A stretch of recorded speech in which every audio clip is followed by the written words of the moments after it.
Hi all, welcome back to my channel cook with Gayathri Raj. இன்னைக்கு நம்ம இந்த சம்மருக்கு ரெஃப்ரெஷிங்கான ஒரு பான் ஷார்ட்ஸ் ட்ரிங்க் எப்படி செய்யறதுன்னு பார்க்கலாம். வாங்க வீடியோக்குள்ளே போகலாம்.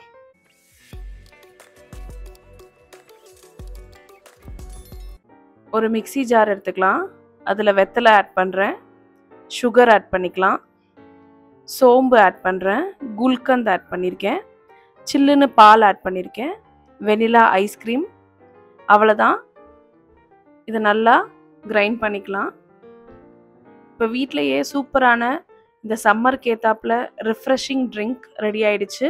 இது ரொம்ப நல்லாயிருக்கும். நீங்கள் ஹெவியாக சாப்பிட்டதுக்கப்புறம் இந்த மாதிரி ஒரு ட்ரிங்க் குடிச்சிங்கன்னா ரொம்ப ரிஃப்ரெஷிங்காக இருக்கும். இதே மாதிரி நீங்களும் உங்கள் வீட்டில் ட்ரை பண்ணி பார்த்துட்டு எப்படி இருக்குன்னு சொல்லுங்கள். Eat tasty, be happy.